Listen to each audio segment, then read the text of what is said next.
president. Jeg har sittet og fulgt med debatten her i dag, som har dratt ut litt lenger enn jeg egentlig trodde den skulle gjøre, og opplever at i prinsippet så er det rimelig stor enighet om at matproduksjon er viktig, om at vi skal ha et landbruk over hele landet, og at det skal være lønnsomt å drive landbruk. Men så begynner det å skrante i enigheten, og det har vært brukt mye energi på å snakke om hvor dårlig motpartens landbrukspolitikk er. De rødgrønne gjør et kraftig poeng av at de har snudd utviklingen. Det er jeg ikke helt sikker på. Noe er nok snudd, men noe går i samme bane som det har vært gjort i lange, lange tider i Norge.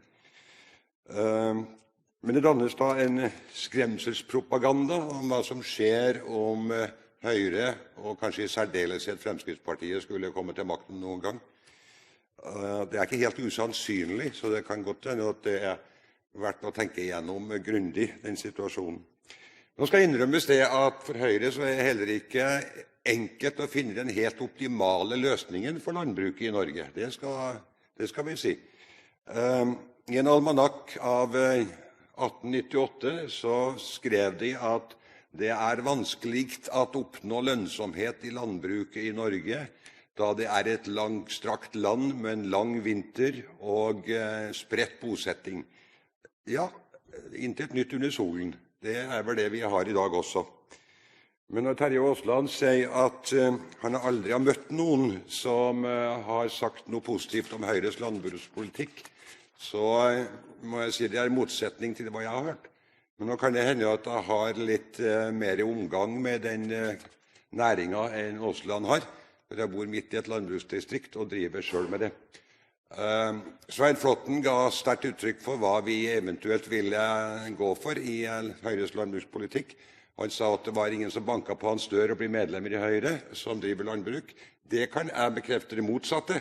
Jeg har mange bønder som har kommet til meg og sagt at nå vil vi være med i Høyre, for det gjør det mulig å leve av landbruket. Lundteigen har vært fremme på i dag og sagt at det er ikke så bra.